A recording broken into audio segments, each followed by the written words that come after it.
Assalamualaikum warahmatullahi wabarakatuh. Waalaikumsalam warahmatullahi wabarakatuh.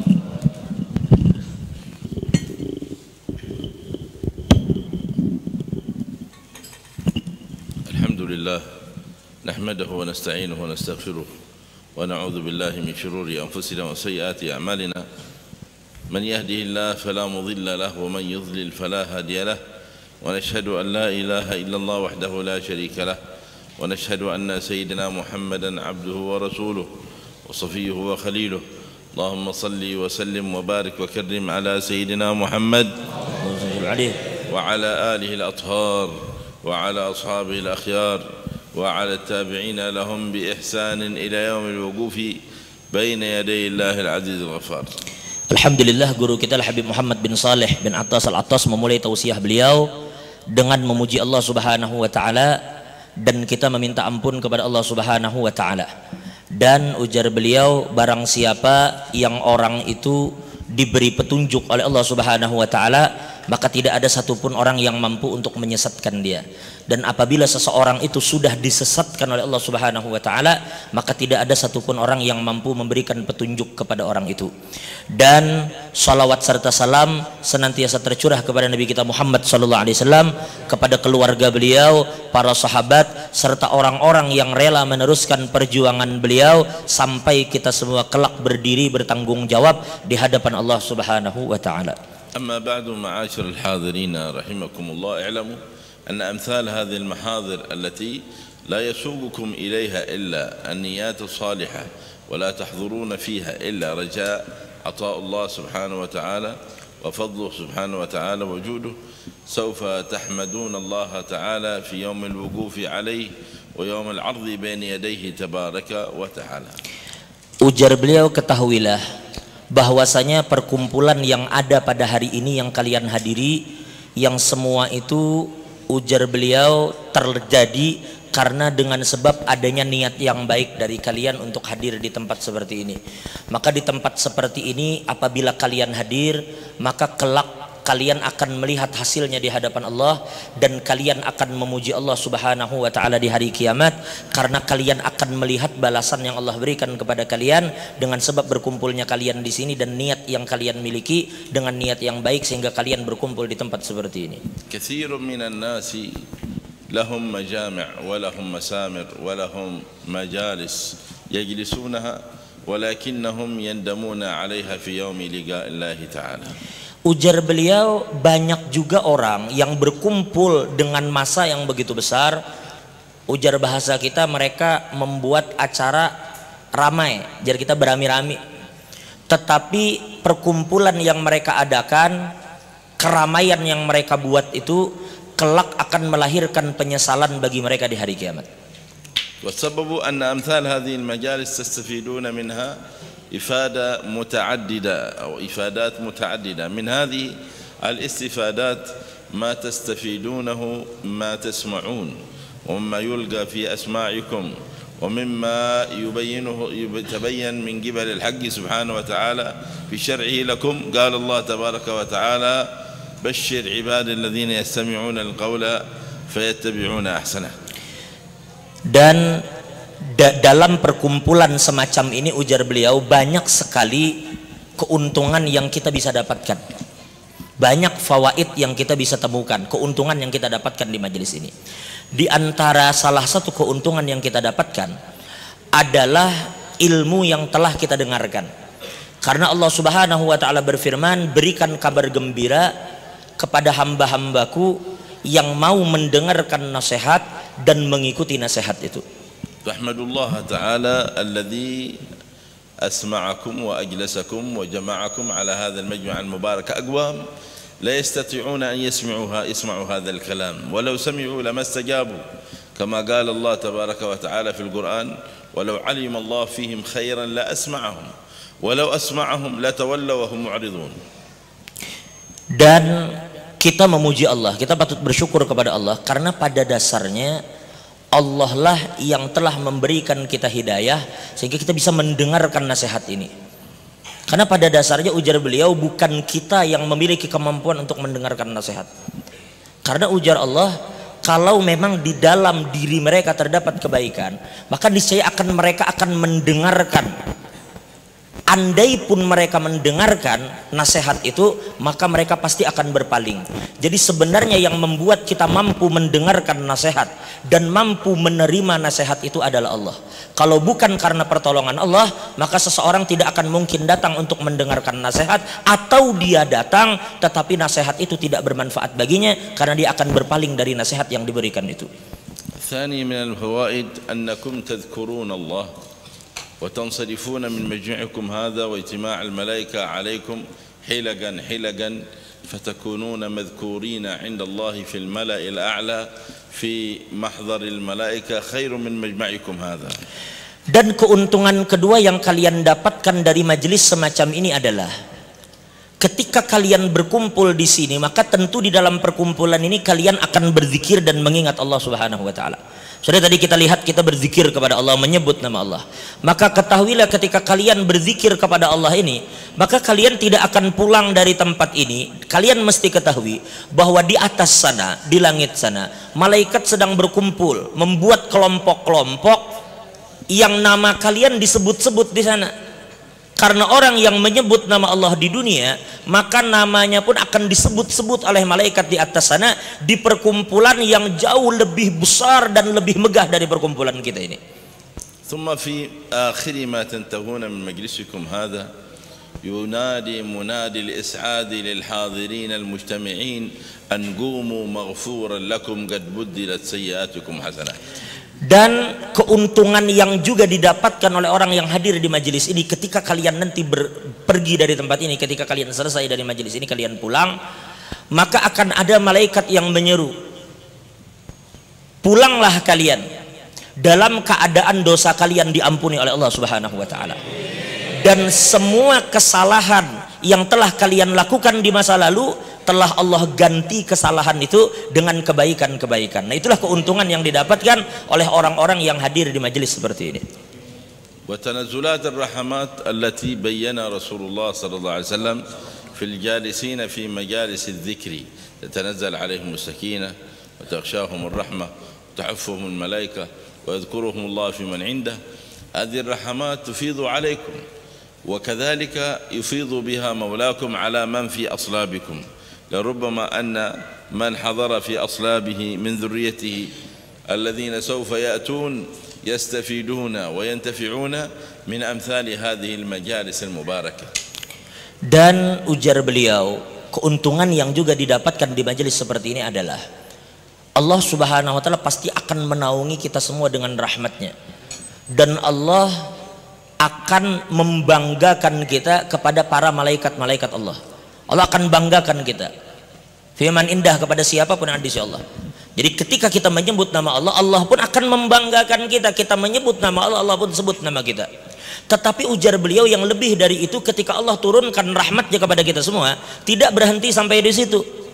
Ujar beliau, karena bisa saja ketika rahmat Allah itu turun, itu tidak hanya turun kepada kalian, tetapi juga akan memberikan dampak kepada siapapun yang ada dalam sulbi kalian.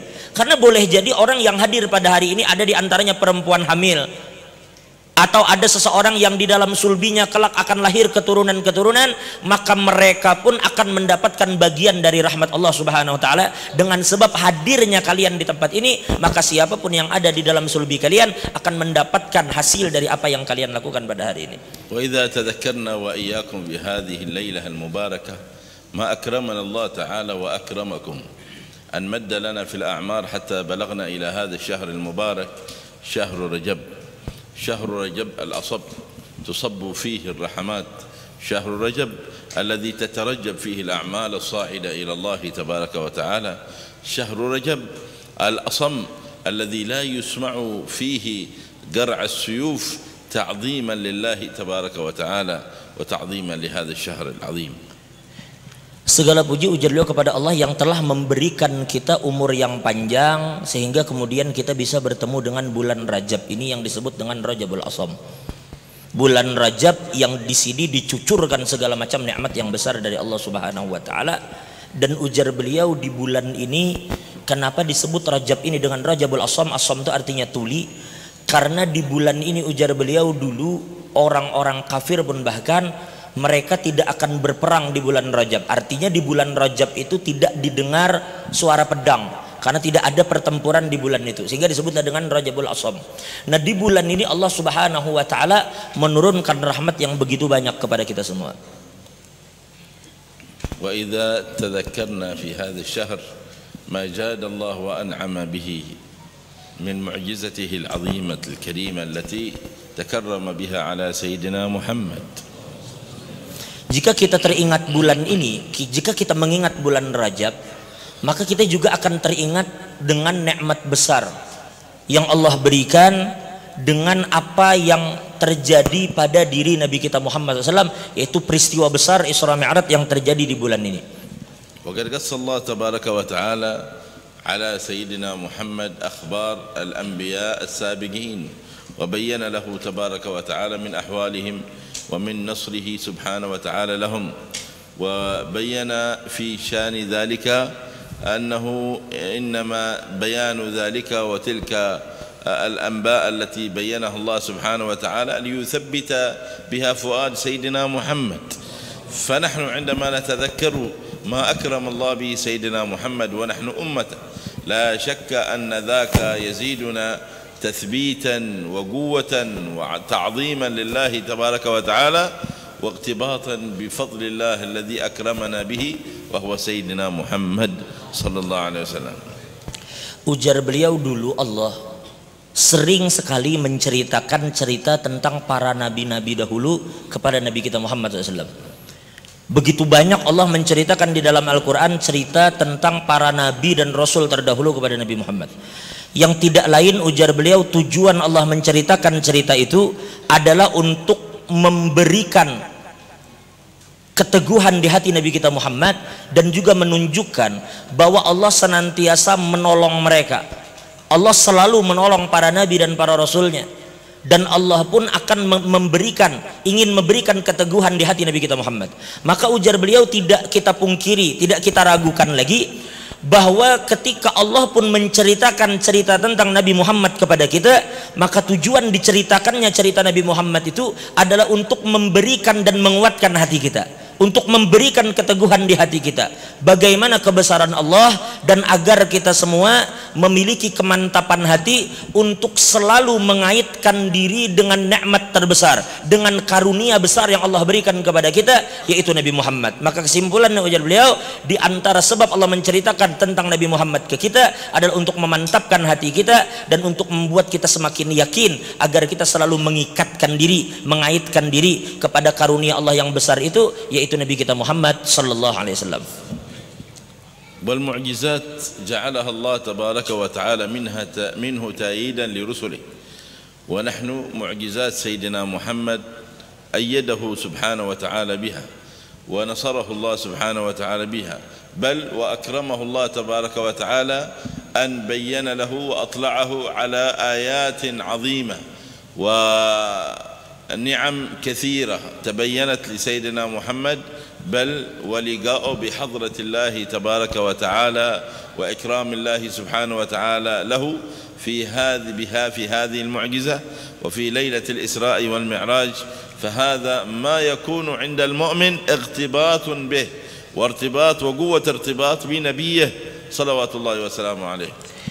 Ujar beliau, sebenarnya mukjizat itu Allah berikan kepada Nabi di antara fungsinya adalah untuk mengukuhkan kenabian seseorang itu. Maka mukjizat yang Allah berikan juga kepada Nabi Muhammad begitu banyak.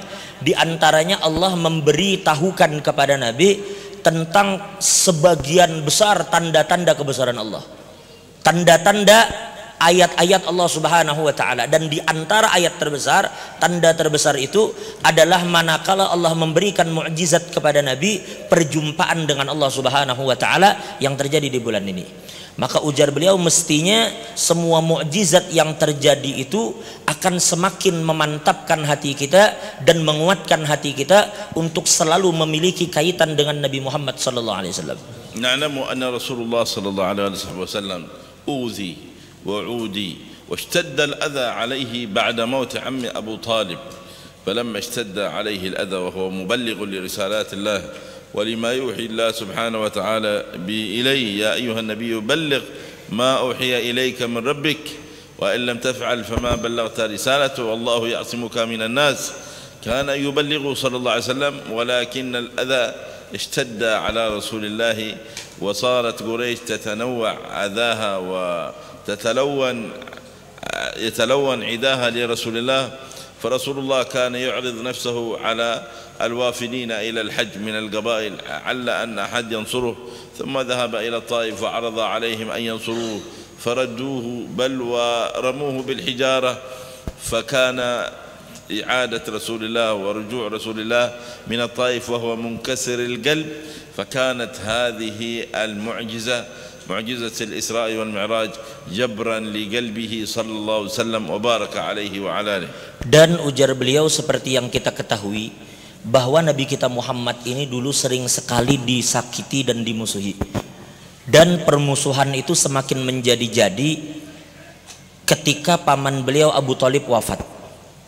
Beliau disakiti, dimusuhi, bahkan sampai saking beratnya apa yang Nabi terima dari permusuhan itu sampai Nabi menawarkan diri beliau kepada kabilah yang ada di saat itu, siapa di antara kabilah itu yang mau melindungi Nabi kita Muhammad SAW. Sampai beliau pergi ke Taif, kasihan. Beliau pergi ke Taif dalam bahasa kita untuk mencari perlindungan. Pergi ke Taif untuk mencari siapa yang bisa membela beliau. Karena permusuhan semakin menjadi-jadi. Padahal beliau tetap menyampaikan risalah kenabian. Ujian yang beliau, Allah berfirman Al-Quran, ya ayyuhar rasul balligh ma unzila ilaika min rabbik. Hai Rasul, sampaikan apa yang diturunkan kepadamu dari Allah. Fa illam taf'al fama ballaghta risalah. Apabila kamu tidak sampaikan, berarti kamu tidak menyampaikan risalah itu, pesan itu. Maka Nabi sampaikan sekalipun beliau dimusuhi dan disakiti. Tapi karena begitu beratnya permusuhan dan perbuatan yang tidak menyenangkan yang beliau lakukan kepada, sampai Nabi akhirnya berhijrah ke Taif untuk mencari perlindungan. Tapi apa yang terjadi begitu sampai di Taif, beliau disakiti, bahkan beliau dilempar batu dan beliau ditolak. Di semua tempat yang beliau mencari suaka, beliau mencari perlindungan, tapi di setiap tempat yang beliau masuki beliau ditolak. Beliau dilempari batu, sampai semua yang terjadi itu membuat hati Nabi hancur, membuat Nabi kita bersedih. Maka adanya peristiwa Isra dan Mi'raj ini pada dasarnya diantaranya adalah Allah ingin menghibur hati Nabi kita Muhammad sallallahu alaihi wasallam. وقبل الإسراء والمعراج شق صدره صلى الله عليه وسلم والروايات المتعددة في شق صدر رسول الله صلى الله عليه وسلم على أنه شق مرات صدره وغسل قلبه صلى الله عليه وسلم ثم التأم بقدرة الله تبارك وتعالى وفي ليلة الإسراء والمعراج شق صدر رسول الله صلى الله عليه وسلم ثم صفي قلبه والتأم صدره صلى الله عليه وسلم ثم بدأ رسول الله صلى الله عليه وسلم في رحلته. Sebelum terjadinya peristiwa Isra, dada Nabi kita Muhammad itu dibelah oleh para malaikat. Aja bahasa kita dibelah, dioperasi. Lalu setelah dada beliau dibelah,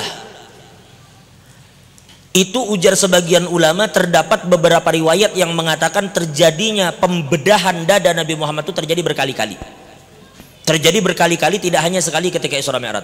Tetapi diantaranya peristiwa itu terjadi ketika Isra Mi'raj, ketika Allah membedah dada Nabi Muhammad melalui para malaikatnya, lalu kemudian dicuci hati Nabi Muhammad, lalu kemudian dibersihkan dan dipenuhi dengan berbagai macam cahaya dan hikmah oleh Allah Subhanahu wa taala. Riba li Rasulillah sallallahu alaihi wasallam al-buraq wa rakiba alaihi sallallahu alaihi wasallam thumma qata'a al-masafata min al-masjid al-haram ila al-masjid al-aqsa fi fatratin wajizatin aqall min tarfati 'ain.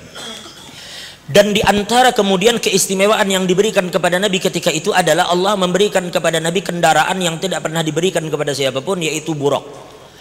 Buraq inilah kendaraan yang dinaiki oleh Nabi kita Muhammad dari perjalanan beliau Masjidil Haram menuju Masjidil Aqsa, yang semua itu beliau tempuh dengan perjalanan yang begitu kilat, bahkan lebih cepat dari mata seseorang berkedip. Jadi perjalanan itu lebih cepat dari mata seseorang yang sedang berkedip. وذلك ما بينه الله تبارك وتعالى في قوله عز من قائل عظيم أعوذ بالله من الشيطان الرجيم بسم الله الرحمن الرحيم سبحان الذي أسرى بعبده ليلا من المسجد الحرام إلى المسجد الأقصى الذي باركنا حوله لنريه من آياتنا إنه هو السميع البصير.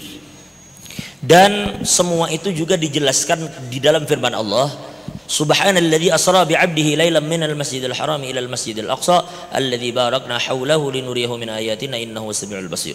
Maha suci Allah yang telah memperjalankan hambanya dari Masjidil Haram menuju Masjidil Aqsa yang telah kami berkahi sekelilingnya, untuk kami perlihatkan kepadanya tanda-tanda kekuasaan kami, dan sesungguhnya Allah itu maha mendengar lagi maha melihat. ابتدأت هذه السورة ببيان ما جعل الله وأكرم به سيدنا محمد صلى الله عليه وسلم بالتسبيح، والتسبيح هو التنزيه والتقديس لله تبارك وتعالى المتعالي في وصفه وفي ذاته وفي صفاته، فهو سبحانه وتعالى متصف بالكمال في صفاته سبحانه وتعالى الذي له القدرة النافذة، قدرته العظيمة التي مضت بما قدره الله تعالى أن يسرى بسيدنا محمد من المسجد الحرام إلى المسجد الأقصى بغير ما هو عليه قانون هذه الحياة الذي عليها خلق الله تعالى، أي بأمر فوق ذلك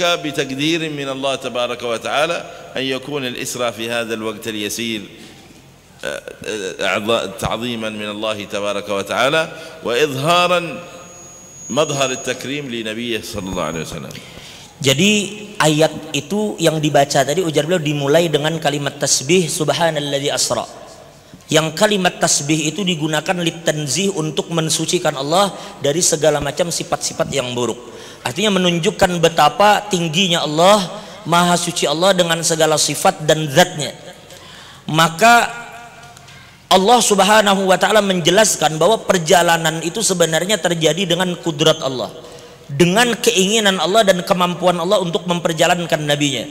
Sehingga di dalam perjalanan ini Allah subhanahu wa ta'ala memperjalankan nabi keluar dari konun, keluar dari sistem yang kita ketahui. Karena selama ini kita mengetahui jarak yang begitu jauh hanya akan bisa dicapai dengan masa yang begitu lama, tetapi tidak dengan perjalanan nabi. Karena sistem di sini tidak bekerja, tetapi bekerja dengan cara Allah, dengan kudrat Allah.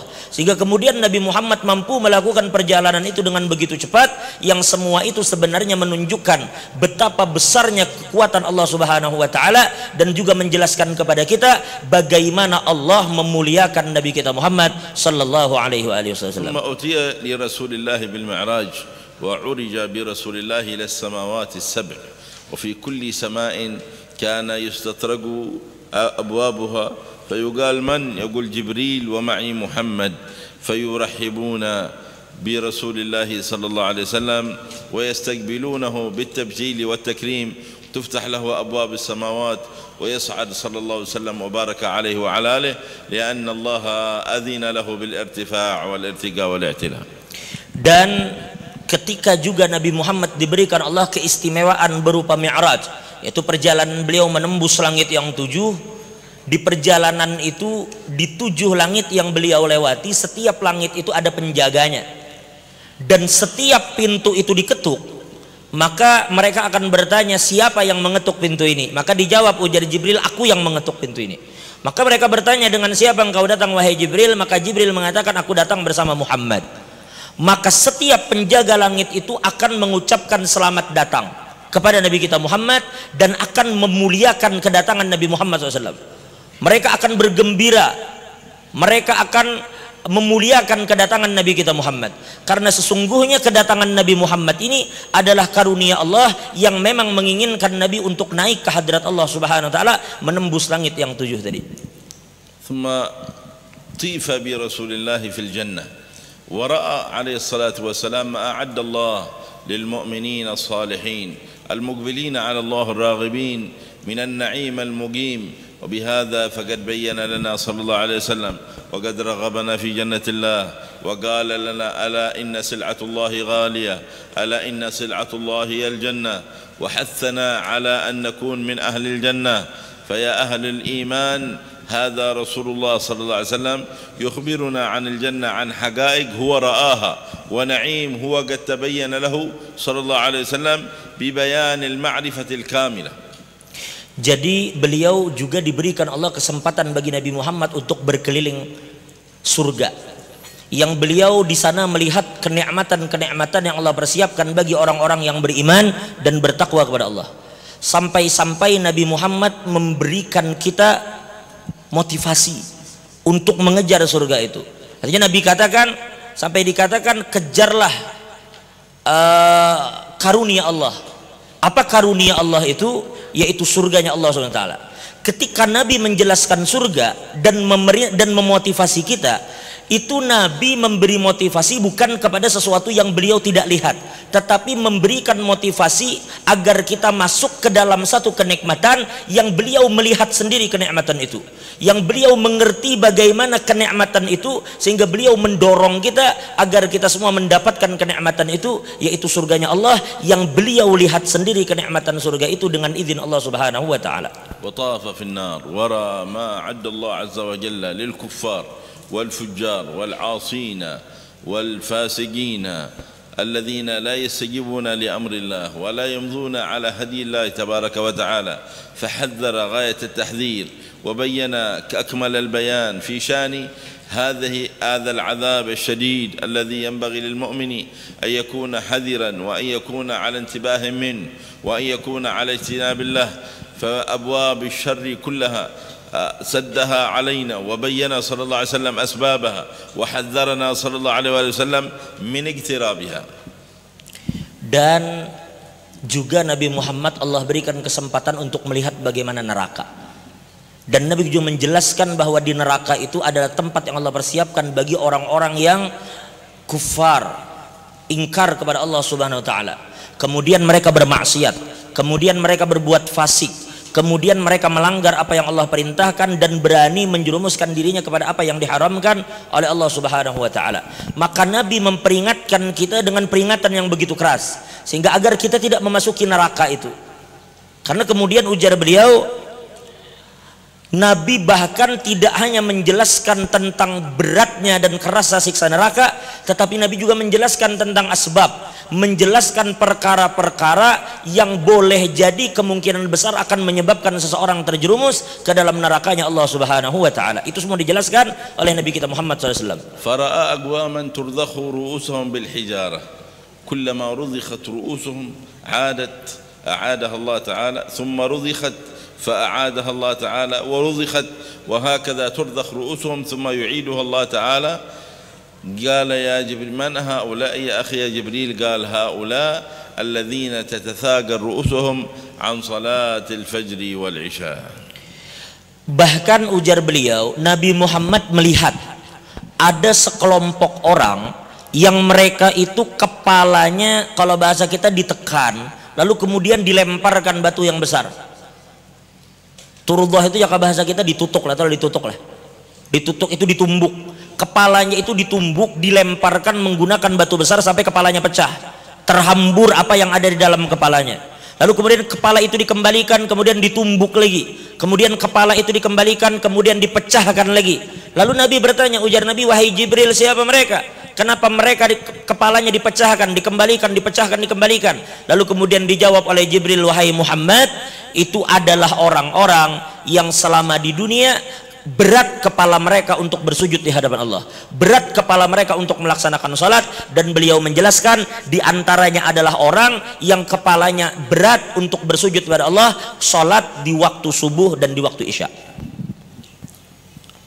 فكم من المسلمين اليوم من يتثاقلون عن أداء صلاة العشاء يظن أنه إذا جاء من عمله متعبا هذا التعب الذي قد أتعبه يجعله يتناسى الواجب الذي أوجبه عليه ربه تعالى في حال غفلته عن أن الذي أعطاه القوة والصحة وأعطاه سبحانه وتعالى النشاط حتى يذهب إلى عمله ثم يرجع بعد ذلك فلا يقيم ما لله مما جعله الله شكرا منه هذا العبد لله حينما يؤدي صلاة العشاء فيتثاقل ويتباطأ عنها ويباطئه عنها الشيطان. والنبي يقول لو يعلمون ما فيهما أي العشاء والفجر لأتوهما ولو حبوا، فيتثاقل عن العشاء. وكم من المسلمين من لا يقوم لصلاة الفجر فلربما بات ساهرا ولربما بات متجولا من مكان إلى مكان أو عند التلفاز أو مع جواله أو مع شيء مما يشغله ولو ربما بالكلام الذي يلهي، ثم بعد هذا تثاقل عن أن يؤدي صلاة الفجر العظيمة الأجر عند الله تبارك وتعالى. Dan ujar beliau, berapa banyak di antara kita ini, berapa banyak di antara kaum muslimin yang sangat meremehkan salat isya itu. Mereka merasa lelah ketika mereka bekerja di siang hari sampai mereka kembali ke rumahnya di malam hari. Lalu mereka kemudian merasa lelah, karena lelahnya kemudian mereka tertidur dan mereka tertinggal salat isya. Mereka lupa bahwasanya yang memberikan kekuatan kepada mereka untuk bekerja, yang memberikan rasa semangat kepada mereka untuk bekerja adalah Allah. Sehingga mereka mampu bekerja di siang hari, itu semua adalah pertolongan Allah. Lalu kenapa mungkin dia meninggalkan hak yang menjadi kewajibannya kepada Allah, yang sebenarnya salat isya itu kita lakukan sebagai rasa syukur kita atas pertolongan yang diberikan oleh Allah subhanahu wa ta'ala. Berapa banyak orang yang meninggalkan salat itu karena malas, karena alasan yang bermacam-macam. Padahal beliau katakan, seandainya seseorang itu mengerti bagaimana pahala yang Allah berikan kepada orang yang melaksanakan sholat isya dan sholat subuh, maka pasti dia akan mendatangi sholat itu meskipun harus merangkak. Tetapi ujar beliau, sekarang kita saksikan juga begitu banyak orang yang mereka itu bahkan tidak bangun ketika waktunya sholat subuh telah tiba. Berbagai macam alasan mereka. Ada yang beralasan karena mereka tertidur terlalu larut, entah karena mereka itu terlalu asik, ujar beliau tadi, dengan televisi, begitu asik dengan handphonenya, begitu asik begadang, sehingga kemudian menjadi alasan bagi mereka untuk tidak sholat subuh. Dia tidak mengerti bagaimana besarnya ganjaran dan karunia yang Allah berikan kepada orang-orang yang sholat subuh. Maka kita mohon perlindungan kepada Allah agar Allah menghindarkan kita dari orang-orang seperti itu.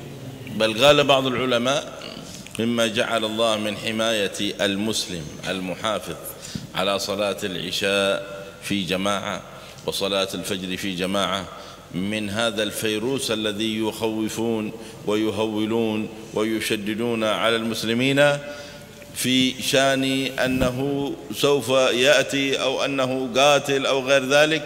قال بعض العلماء الذي يحافظ على صلاة العشاء في جماعة ويحافظ على صلاة الفجر في جماعة يكون في حصن حصين من ذلك الفيروس، لأن النبي صلى الله عليه وسلم يقول عليه الصلاة والسلام في الحديث الصحيح: من صلى العشاء في جماعة بات في ذمة الله حتى يصبح، ومن صلى الفجر في جماعة ظل في ذمة الله حتى يمسي. فالذي يبيت في ذمة الله ويظل في ذمة الله تبارك وتعالى حاشاه عز وجل أن يكون هذا العبد في حفظ من الله وفي رعاية من الله، لا يأتيه فيروس ولا تأتيه بلايا، بل يكون في أمن من الله تبارك وتعالى واطمئنان بصلاة العشاء والفجر في جماعة.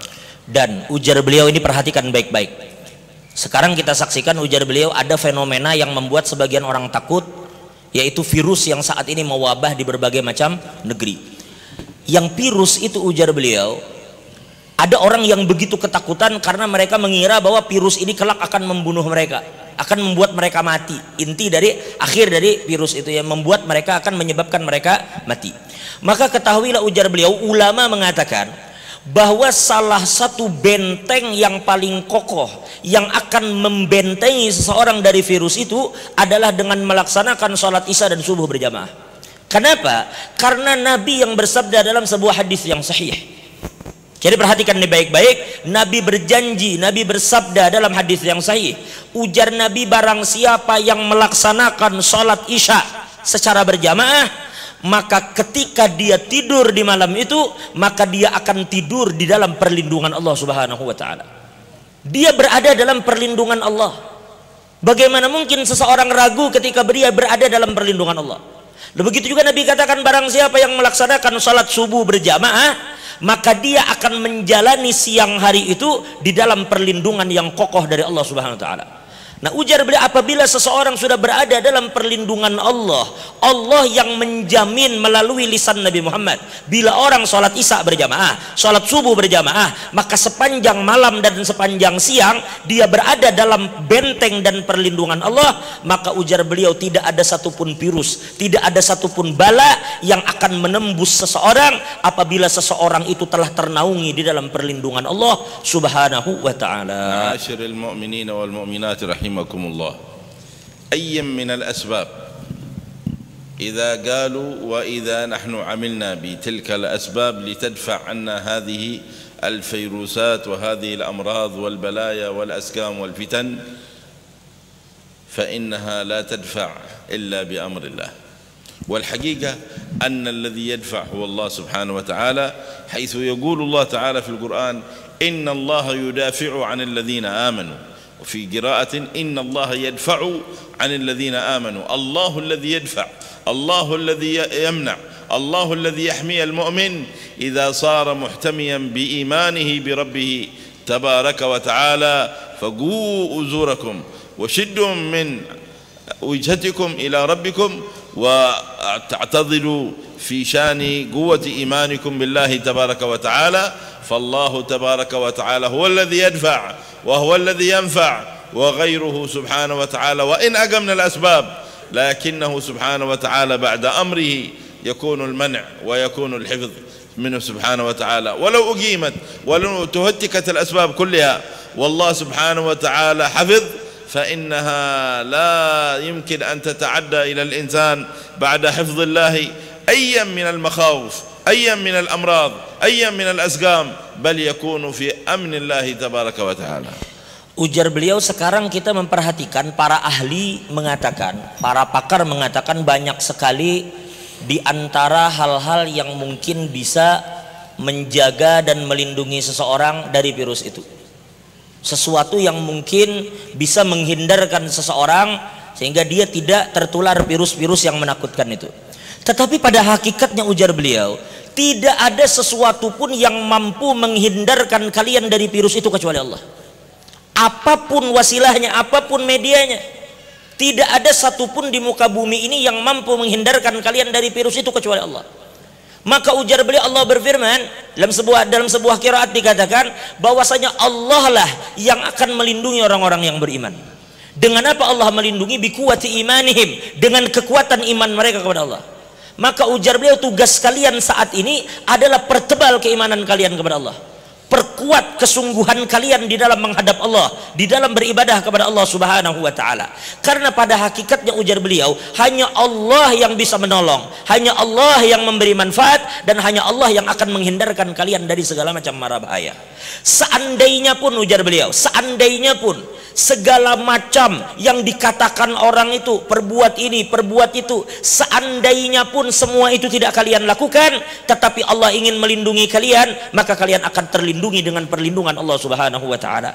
Maka pertebal keimanan kalian, perkuat ibadah kalian kepada Allah Subhanahu wa taala, karena barang siapa yang mereka berada di dalam perlindungan Allah, maka mereka tidak akan pernah bisa ditakutkan oleh siapapun, mereka tidak akan bisa dibuat gentar oleh apapun. Maka beruntunglah orang-orang yang selalu berada dalam perlindungan Allah Subhanahu wa taala. Amin Allah taala an yuqawwiya fina al-iman. Semoga Allah Subhanahu wa taala memperkuat iman kita semua. Allahumma habbib ilaina al-iman wa zayyinhu fi qulubina. Ya Allah, berikan kepada kami kecintaan terhadap iman kepadamu dan hiasi hati kami dengan iman kepadamu, ya Allah. Wa karrih ilaina al-kufra wal fusuqa wal isyan waj'alna minar rasyidin. Ya Allah, buatlah kami membenci segala perbuatan-perbuatan kufur dan perbuatan-perbuatan maksiat, dan jadikanlah kami orang-orang yang mendapat petunjuk-Mu, ya Allah. Allahumma aqsim lana min khasyatika ma tahulu bihi bainana wa baina ma'asik. Ya Allah, jauhkan kami dari segala macam yang bisa membuat kami jatuh kepada maksiat kepadamu, ya Allah. ومن طاعتك ما تبلغنا به جنتك. Ya Allah, berikan kami kemampuan untuk berbuat taat yang akan menyampaikan kami ke dalam surgamu. ومن اليقين ما تهون به علينا مصائب الدنيا. Dan berikan kami keyakinan ya Allah, yang dengan keyakinan itu kami tidak mendapatkan segala macam musibah dari musibah-musibah dunia. ارزقنا يقينا حتى لا نخاف من كورونا ولا نخاف من الأسباب المهلكة وإنما نخافك لأمرك بذلك بقولك وخافوني إن كنتم مؤمنين. Ya Allah, berikan kami keyakinan bahwasanya kami semua, berikan kami keyakinan agar kami tidak takut kepada apapun, corona, kepada segala apapun yang kami kira semua itu bisa membinasakan kami, maka berikan kami keyakinan agar kami hanya takut kepadamu ya Allah. اللهم ثبتنا على الإيمان. Ya Allah, berikan kami ketetapan iman. وارزقنا كمال الاتباع لسيدنا محمد ولد عدنان. Ya Allah, berikan kami kesempurnaan agar bisa selalu mengikuti Nabi Muhammad SAW, anak cucu Adnan. واجعلنا لك من الذاكرين. Ya Allah, jadikan kami orang yang selalu berzikir dan mengingat-Mu. وأحينا حياة الشاكرين. Ya Allah, jadikan hidup kami hidup orang yang selalu bersyukur kepada-Mu. وتوفنا بعد طول عمر مسلمين مؤمنين.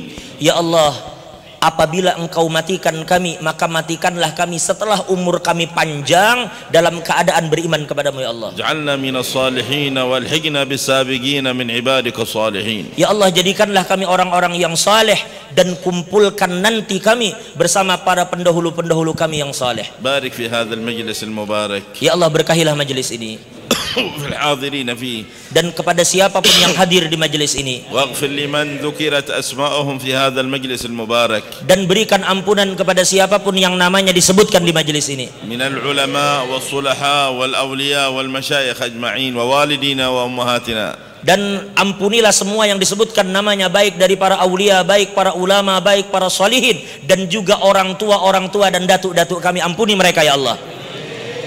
ربنا اغفر لنا ولإخواننا الذين سبقونا بالإيمان آمين. ولا تجعل في قلوبنا غلا للذين آمنوا ربنا إنك رؤوف رحيم. آمين. ربنا لا تزغ قلوبنا بعد إذ هديتنا وهب لنا من لدنك رحمة إنك أنت الوهاب. آمين. ربنا آتنا في الدنيا حسنة وفي الآخرة حسنة وقنا عذاب النار. ربنا تقبل منا إنك أنت السميع العليم وتب علينا إنك أنت التواب الرحيم. آمين. بفضل سبحان ربك رب العزة عما يصفون وسلام على المرسلين والحمد لله رب العالمين. آمين. هذا مني والعفو منكم والسلام عليكم ورحمة الله وبركاته. Waalaikumsalam. Alhamdulillah, beliau tadi sudah menyampaikan tausiah beliau. Mudah-mudahan segala permohonan beliau kepada Allah untuk kita semua diijabah oleh Allah Subhanahu wa taala. Dan setelah ini beliau mungkin akan ke sebelah, dan kepada guru-guru habaib silahkan ke sebelah di tenda kepada para habaib dan guru-guru untuk mencicipi hidangan ala kadarnya. Dan kepada seluruh hadirin, mungkin karena keadaan beliau yang cukup lelah, maka cukup bagi kita untuk memandang beliau dengan pandangan kasih sayang. Insyaallah cukup bagi kita untuk mendapatkan keberkahan dari Allah Subhanahu wa taala. Maka mudah-mudahan insyaallah beliau diberikan kesehatan, panjang umur, dan terima kasih kepada seluruh pihak yang telah membantu. Kawan-kawan dari MIM Manajemen Keluarga Besar Haji Hendra Gunawan, kawan-kawan dari Brimob Pelopor, mudah-mudahan mereka semua diberikan kesehatan oleh Allah. Kepada Tuan Guru, kepada orang yang membantu acara ini, mudah-mudahan mereka semua dikabulkan hajat mereka oleh Allah Subhanahu wa taala. Dan kami memohon maaf atas segala macam kekurangan pada malam hari ini. Wabillahi taufik wal hidayah. Sebelumnya mohon maaf sekali lagi kami ulang, insyaallah malam besok Habib di tempat Habib Hashim bin Syekh Abu Bakar. Adapun malam Jumat ba'da maghrib, insyaallah beliau hadir di Masjid Nurul Darul Aman sekitar 200 meter dari majelis ini ba'dal maghrib, dan insyaallah tausiah akan dimulai ba'dal isya. Dan setelah itu beliau akan melanjutkan acara di tempat Habib Muhammad bin Saleh bin Muhammad bin Muhammad Al-Attas di Porpo, insyaallah. Dan juga undangan malam Jumat ini juga di saat yang sama, malam Jumat ini insyaallah undangan di majelis Habib Syahid Al-Hasani di Musalla Masalikul Akhyar, mungkin sekitar 2 kilo dari majelis ini, di wadah Habib Syahid. Insyaallah diadakan haul daripada Buya Syarwani, insyaallah akan dihadiri oleh Guru Muhammad Mawardi, Guru Muhammadun Mawardi, insyaallah akan hadir di majelis sekitar 2 kilo dari majelis ini di malam Jumat. Wallahu a'lam bishawab. Billahi taufik wal hidayah. Wassalamualaikum warahmatullahi wabarakatuh.